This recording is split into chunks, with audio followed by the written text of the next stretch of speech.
Bientôt, très bientôt, nous allons voir le roi. Rebonjour, j'espère que les temps dans les petits groupes se sont bien passés. Nous allons continuer maintenant notre réflexion sur l'espérance, ou le fait que nous sommes des espérants. Je vous invite tout d'abord à relire le texte que nous avons lu ce matin. Certes, je le reconnais volontiers devant toi, je sers le Dieu de mes ancêtres, suivant la voie qu'il qualifie de secte. Je crois tout ce qui est écrit dans la loi et les prophètes. J'ai cette espérance en Dieu, et cette espérance est aussi la leur, que les morts, justes et pécheurs, ressusciteront. C'est pourquoi je m'applique sans cesse, moi aussi, à garder une conscience irréprochable, tant devant Dieu que devant les hommes. Des espérants. En Christ, nous avons la certitude de ressusciter et de régner avec lui. C'est certain. Mais même si nous possédons cette espérance, nous pouvons finalement agir de trois manières face aux réalités de la vie. On peut fuir, on peut subir ou vivre. Allons-nous fuir, subir ou vivre avec cette espérance ? Face aux difficultés, plusieurs chrétiens pourraient être tentés par la fuite. Une fuite qui se traduit souvent en réalité par un repli sur soi. L'idée est la suivante. Puisque je suis sauvé et que mon espérance dans la résurrection est certaine, je vais me mettre dans une grotte, je vais hiberner jusqu'au retour de Christ. Ce qui est vrai pour un chrétien est aussi vrai pour les églises. Dans l'histoire, des communautés entières se sont ainsi retirées, isolées du monde, ce que cette photo illustre. L'Église a creusé un fossé et est inaccessible. De même, dans l'histoire, des communautés ont fui physiquement. Les chrétiens s'installaient alors entre eux dans une campagne reculée. Parfois, cette tendance existe aussi au cœur de nos villes. L'Église vit bien entourée de la société, mais dans une forme de repli, sans interaction aucune avec le monde environnant. Ces fuites ont souvent été le résultat de peur. Or, dans cette manière de vivre, on peut se demander si l'espérance chrétienne n'est pas juste un prétexte pour fuir le monde réel. La fuite est compréhensible et il s'agit de ne pas juger trop vite. Le monde dans lequel nous vivons n'est pas un lieu de paix sans difficulté. Et face à la peur, la fuite semble parfois la bonne option. En réalité, avec le Covid-19, cette tendance au repli des chrétiens est manifeste. Mais elle n'est pas satisfaisante. En effet, Dieu nous demande de briller, de ne pas cacher la lumière, mais au contraire, de saler ce monde, d'en changer le goût et de manifester l'amour de Dieu. D'autres ne fuient pas. Ils ne se retirent pas du monde et ne se replient pas sur eux-mêmes, mais ils subissent finalement. C'est comme si l'espérance chrétienne ne changeait rien pour eux.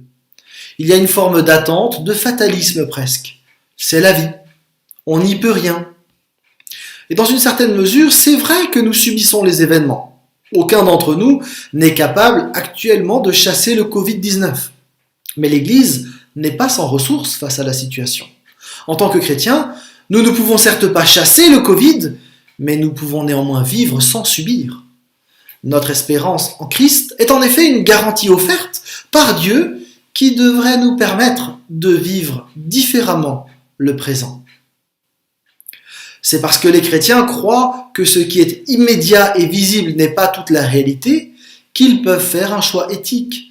Ils sont capables de renoncer à un avantage immédiat ou à court terme, ou dédaigner une gloire éphémère par amour pour le Seigneur et en vue d'un bonheur plus grand et plus durable.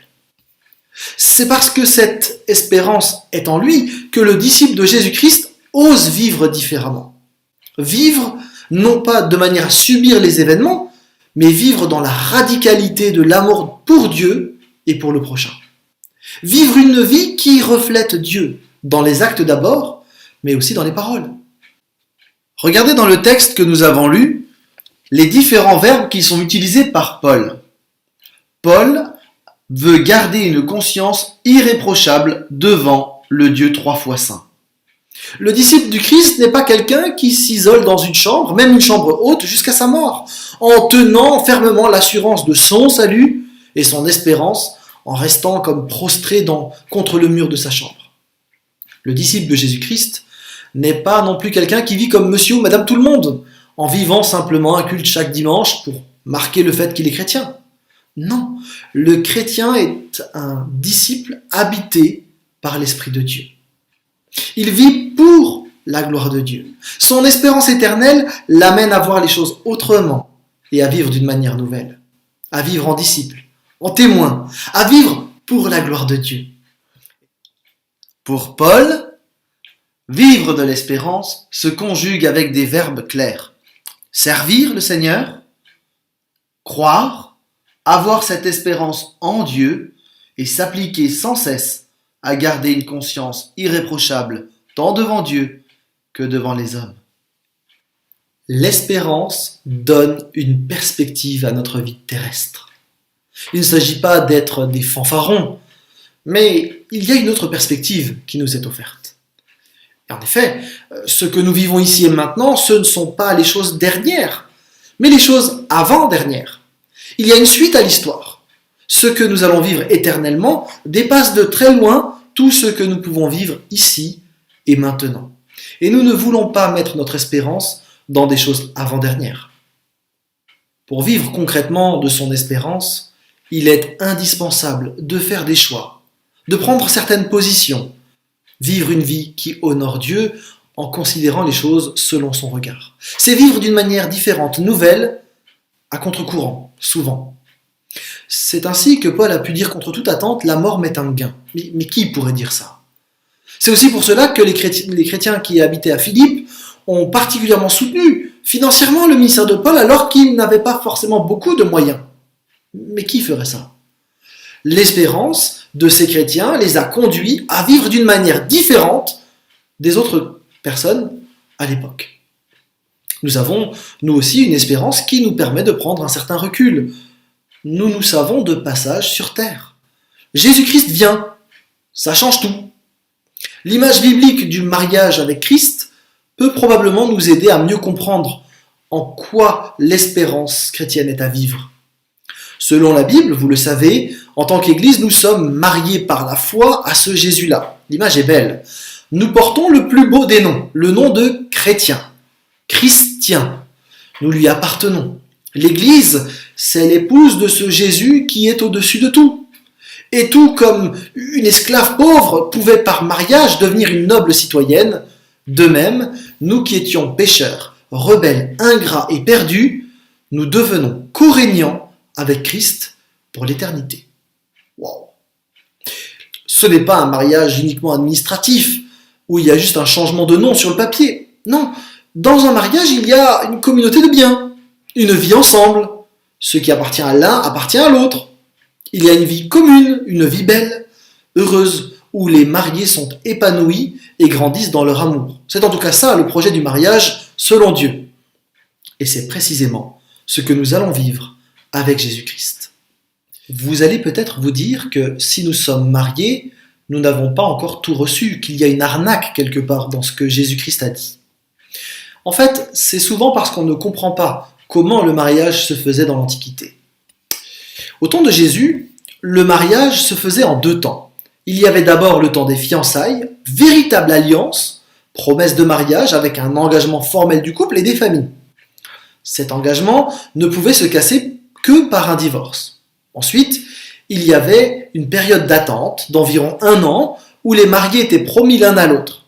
Il y avait donc un temps d'attente entre le moment où le mariage était décidé et lorsqu'il était consommé. On le voit très clairement dans l'histoire de Joseph et de Marie, par exemple, à Noël. Durant le temps d'attente, le marié préparait le logement et au bout de ce temps d'attente, le marié traversait le village et allait chercher son épouse dans la joie et dans la fête pour la prendre avec lui et s'installer avec elle définitivement. Dans l'Antiquité, il n'y a pas de mariage sans cette période d'attente. Et c'est avec ce contexte en tête que Paul utilise l'image du mariage et met en avant ce temps de l'attente. L'Église est donc la fiancée promise à Jésus-Christ pour l'éternité. Elle est mariée, mais en même temps dans ce temps d'attente. Le mariage est décidé. Jésus-Christ ne se détournera pas de son Église. Il l'aime. Il l'a donné sa vie pour elle. Il a payé la dot, si on veut. Et Jésus-Christ est fidèle. Absolument. Totalement. Autrement dit, il ne sera pas adultère. il garde son union pour l'Église. Et il prépare, comme tout fiancé de l'époque, le nid douillet pour accueillir celle avec qui il va passer sa vie. Et comme Christ est vivant d'éternité en éternité, cette vie que nous allons vivre est une vie éternelle. Nous sommes donc déjà mariés, mais encore dans la période d'attente, impatients de voir le fiancé arriver pour nous prendre avec lui. Nous avons parlé du fiancé, du fait qu'il préparait les choses, mais la fiancée, elle aussi, était active. Elle était encore seule pour un temps, mais elle se savait déjà mariée. De la même manière, nous sommes dans ce monde-ci, mais nous savons que nous appartenons à celui qui vient transformer le monde. Nous vivons pour un temps encore dans un monde brisé par le péché, et ces brisures nous affectent de différentes manières. Injustice, inégalité, exploitation de l'homme par l'homme, violence, etc. Nous sommes dans ce monde, mais nous sommes aussi épouses de Christ, et à ce titre, nous pouvons regarder l'avenir avec confiance. Pendant le temps d'attente, la fiancée préparait aussi ce mariage. À tout moment, elle savait que le fiancé pouvait venir. Elle devait donc se tenir prête pour ce moment. La fiancée pensait à son fiancé. Elle vivait une vie qui l'honore. Il n'était pas question pour elle, puisqu'elle était attachée à son fiancé, de nourrir la moindre ambiguïté avec un autre homme. De la même manière, l'Église, et chacun d'entre nous qui la composons, nous ne souhaitons vivre dans la moindre ambiguïté avec quelqu'un d'autre que Christ. Pourtant, les prétendants ne manquent pas. Richesse, gloire, prestige, apparence, etc. Bien d'autres nous draguent et essayent de nous attirer dans leurs bras. Dans l'Antiquité, chez la jeune mariée en attente, chaque voisin savait qu'elle était la fiancée de son futur mari. Et quand elle faisait quelque chose, en bien ou en mal, dans ces cultures de l'honneur, ce qu'elle faisait rejaillissait forcément sur son fiancé. De la même manière, quand l'Église agit avec bienveillance, en accueillant des réfugiés par exemple, ou en développant un travail humanitaire, le Seigneur est honoré. Mais quand l'Église agit mal, c'est Jésus-Christ qui est outragé. Combien de personnes pensent avoir un problème avec Dieu à cause des croyants qu'ils ont rencontrés? Chers amis, nous avons une responsabilité, comme la fiancée à l'égard de son époux. Nous avons la responsabilité d'honorer Jésus-Christ. Ainsi, le mariage à venir ne laissait pas la fiancée inactive, bien au contraire. Elle vivait en tant que mariée et devait être prête à tout moment. De la même manière, sans savoir ni le jour ni l'heure, nous savons que Christ vient. Et ce jour-là, le mariage sera alors pleinement vécu. Jonathan Edwards explique: alors l'Église prendra tout son plaisir en son époux, et il essuiera toute larme de ses yeux. Il n'y aura plus ni distance, ni absence. Elle jouira alors d'un festin de noces éternelles, et demeurera pour toujours avec lui. Oui, elle demeurera pour toujours dans son étreinte. Le Christ, alors, la régalera de toutes ses tendresses, et elle nagera dans l'océan de son amour. L'espérance n'est donc pas juste un thème théologique comme un autre, mais véritablement un cap qui doit diriger notre vie. La période que nous vivons a déstabilisé l'Église d'une manière mondiale. Christian Schwartz, l'un des spécialistes de la croissance de l'Église, a écrit récemment un article expliquant que sur la planète, la participation des chrétiens à la vie ecclésiale change de manière impressionnante, notamment par rapport à la participation au culte ou à des petits groupes.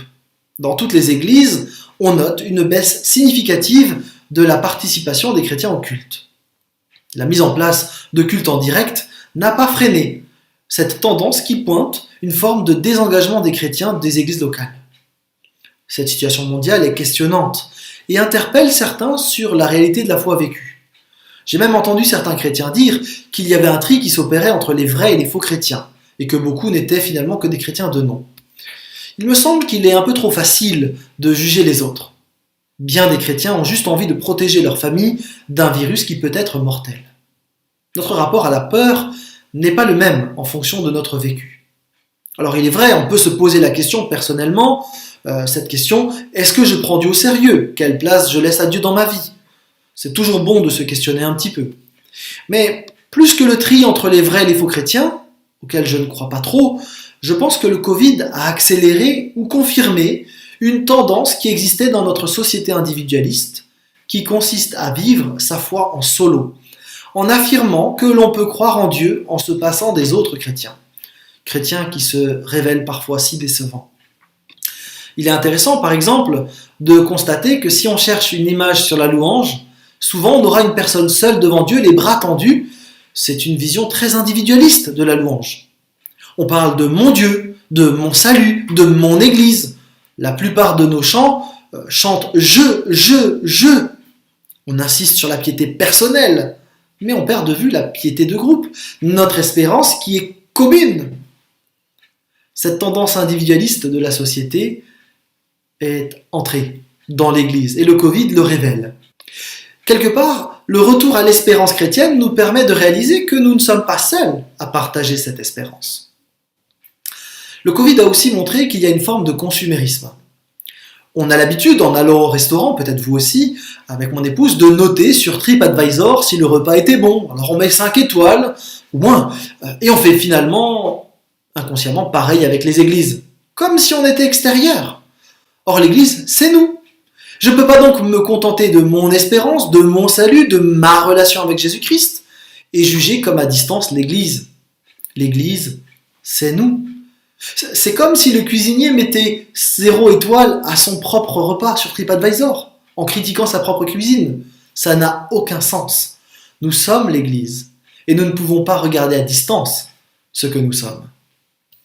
Nous ne sommes pas extérieurs. Il faut redire avec force que Dieu a voulu l'Église. Il désire que son peuple règne avec lui éternellement. Et c'est par amour pour l'Église que Dieu s'est offert lui-même en Jésus-Christ. Éphésiens 5, versets 25 à 26, Christ a aimé l'Église, il a donné sa vie pour elle, afin de la rendre digne de Dieu, après l'avoir purifiée par sa parole, comme par le bain nuptial. Il a ainsi voulu se présenter cette Église à lui-même, rayonnante de beauté, sans tache, ni ride, ni aucun défaut, mais digne de Dieu et irréprochable. Jésus n'est donc pas mort que pour moi. Notre culture individualiste a pris très largement sa place dans notre manière de vivre l'Église. J'ai été intéressé par un livre que j'ai lu ces dernières semaines, Lire la Bible sans filtre, que je vous recommande. L'auteur y montre que nous avons une lecture très occidentale et individualiste de la Bible. Ils expliquent « Si nous n'y prenons pas garde, nos présupposés individualistes risquent de nous amener à assimiler l'Église à une sorte de club de fitness. Tant qu'une communauté me fournit le service que je veux, je reste. Mais si je n'approuve plus sa vision, ou si je n'y reçois plus la nourriture attendue, je claque la porte. Les Écritures sont claires. Lorsque nous devenons chrétiens, nous faisons spirituellement et définitivement partie de l'Église. Nous devenons membres de la famille de Dieu, avec toutes les responsabilités et les attentes que cela implique dans un monde non occidental. En nous rachetant au prix de la croix, Dieu n'a pas sauvé des individus, mais un peuple, une Église universelle, une Église qui a une espérance, une Église qui rassemble des croyants de différentes générations, de différentes cultures, et qui sont unis devant lui, et qui sont appelés à célébrer sa gloire, maintenant et pour toujours. L'Église est le projet éternel de Dieu, le peuple qui va régner avec lui, un peuple qui doit vivre de l'espérance ici et maintenant. Vivre l'espérance avec les choix que cela induit, c'est pas toujours simple. Les premiers chrétiens ont vécu de leur espérance dans un contexte de domination romaine, de polythéisme, d'idolâtrie, de rejet et de persécution. Ce n'était pas évident d'affirmer sa foi, de se faire baptiser en public. Pas évident de défendre son espérance comme Paul a dû le faire. Cette prise de position induisait un rejet social. C'est aussi le cas dans bien des pays aujourd'hui. Dans notre contexte, vivre de l'espérance semble a priori moins coûteux en termes sociaux. En réalité, notre contexte propose lui aussi des défis, différents, mais des défis quand même. Il y a bien de l'idolâtrie parce que nous vivons nous aussi dans un monde qui ne place pas Christ à la première place. Peut-être nous ne le réalisons pas, comme certains chrétiens du 1er siècle ne réalisaient pas le problème du polythéisme, parce qu'ils avaient grandi dans ce contexte. En réalité, nous vouons une adoration à plein de divinités. Le culte de la performance et de la rentabilité. Un grand nombre de choses sont évaluées en fonction de ces critères. C'est le rapport qualité-prix. Et ce culte de la performance induit des manières de penser les relations humaines. Le non rentable est dégagé pour laisser la place aux performants. S'agissant d'humains, l'Évangile nous oblige à revoir notre copie. Jésus s'est intéressé aux non-performants. En allant vers les veuves, vers les enfants, Jésus nous trace un chemin à contre-courant de notre société, que nous sommes appelés à emprunter individuellement et en Église. Un autre culte, assez proche du précédent, est un culte voué à la technique et au récent. Ce qui est ancien est frappé d'une étiquette à jeter, comme si tout ce qui était nouveau était nécessairement meilleur. Mais le bon vin a besoin de quelques années pour devenir meilleur. Dans un monde où l'obsolète doit s'effacer devant le moderne, et compte tenu de la vitesse toujours plus grande à laquelle les changements sont effectués, quelle est la place de l'expérience, de la pondération, de la modération? Tout doit aller vite, même être instantané, y compris les relations. Je veux tout, tout de suite. Et ce n'est pas sans conséquence dans notre relation à Dieu et dans nos relations aux autres.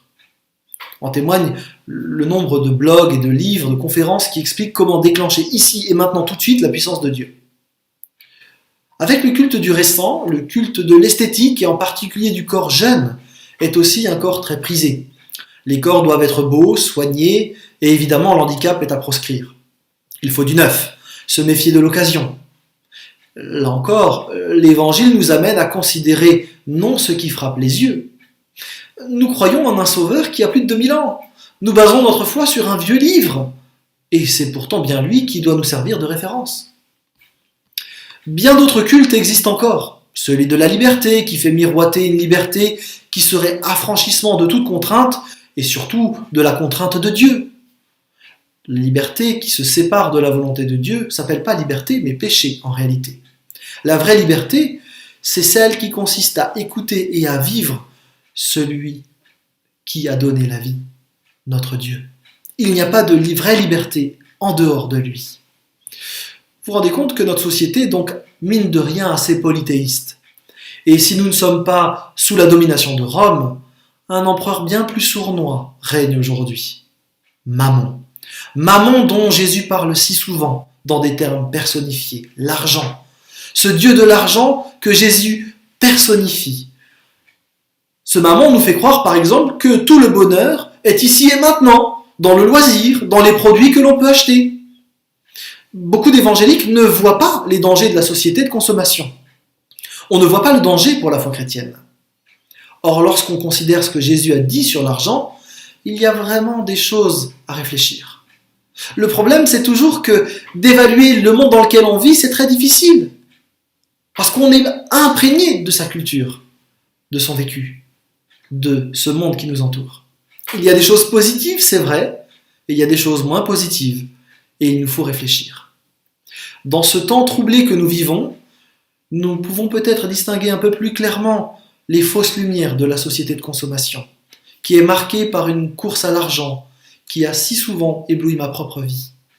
Toutes ces lumières artificielles vacillent et laissent apparaître tout à nouveau la sombre condition de l'humanité.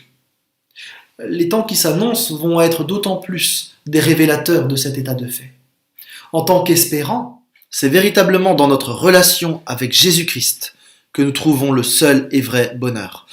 L'apôtre Paul en parle très clairement dans Actes 24. Il parle du Dieu de ses ancêtres. Il croit ce que Dieu a dit et écrit dans la loi et les prophètes. Il a l'espérance en Dieu et il s'applique à garder une conscience irréprochable devant Dieu. C'est dans cette relation-là qu'il trouve son bonheur. En tant qu'espérants, nous voulons vivre à la lumière de Christ et ne pas nous laisser aveugler par des lumières artificielles de notre société. La période que nous avons vécue a permis une certaine prise de recul. Nous avons pu méditer sur nos activités d'église et nos pratiques culturelles. Et alors que nos églises reprennent leur vie communautaire progressivement, la question du retour à la normale se pose. Et une question très intéressante émerge. Pourquoi vais-je à l'église ? Ou pour le dire de manière plus juste, pourquoi je me rends en un lieu pour vivre l'église ? Est-ce que j'y vais parce que les messages sont intéressants et donc il est rentable financièrement de faire le voyage? Est-ce que j'y vais parce que le groupe de louanges ou tel responsable est performant? Ou parce que le culte est beau esthétiquement? Est-ce que j'y vais parce que si j'y vais, Dieu va probablement répondre plus instantanément à mes prières? Qu'est-ce qui me pousse? Qu'est-ce qui nous pousse à vivre l'Église? Il me semble qu'en tant qu'espérant, c'est d'abord pour me décentrer de moi-même que je veux vivre un culte. Je quitte mon chez-moi pour me rendre dans un lieu consacré à un autre, au tout autre, à Dieu, qui mérite toute l'adoration, la louange et l'honneur total. Je quitte mon planning, je sors de mes activités pour lui consacrer du temps. Non pas parce qu'il en aurait besoin, mais parce que je veux l'écouter me parler. Je veux me rendre disponible, être à l'écoute.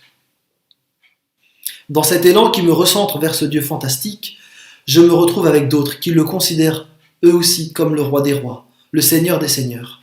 Et je réalise que je fais partie d'une famille non centrée sur moi, sur mes désirs, sur mes attentes ou mes difficultés, mais une famille centrée sur un Dieu extraordinaire. Une famille qui a une espérance. Pour le dire autrement, ma motivation pour rendre un culte n'est pas liée à des valeurs postmodernes, mais bien à l'adoration simple et authentique que je veux rendre à Dieu. Je sais qu'il vient et je veux être prêt. Nous sommes des espérants. Nous attendons le retour de Christ avec impatience et cela change notre manière de vivre. Que ce soit seul, dans mon quotidien ou dans l'église, je veux vivre de l'espérance pour la gloire de Dieu qui m'a aimé le premier et qui m'a tout donné en Jésus-Christ. Le dimanche, lors des célébrations, pour ce Dieu qui m'a tout offert, je veux le célébrer. Et pour tout dire, ce n'est pas moi qui fais le cadeau de ma présence à Dieu, mais c'est lui qui me permet d'être à ses pieds, anticipant ainsi le moment où avec l'Église universelle rassemblée je pourrai le contempler parce qu'il me le permet. Seigneur notre Dieu, nous voulons te remercier pour l'espérance que tu nous offres en Jésus-Christ. Merci parce que tu nous donnes une perspective éternelle. Seigneur, aide-nous à vivre avec cette certitude que ce qui est actuellement ne ce sont pas les choses dernières. Nous voulons, Seigneur, t'honorer, te suivre comme tu en es digne. Aide-nous à réformer nos églises lorsque cela est nécessaire. Aide-nous à transformer nos relations qui ont été peut-être abîmées. Aide-nous à vivre le pardon, la réconciliation. Apprends-nous à vivre d'une nouvelle manière, peut-être. Seigneur, nous voulons vivre de cette espérance que tu nous offres. Nous ne voulons pas être dans la routine, dans le train-train, mais nous voulons vivre l'Église. Nous voulons vivre ce projet éternel que tu as pour nous. Viens-nous en aide par ton esprit. Nous avons tant besoin de toi. Amen.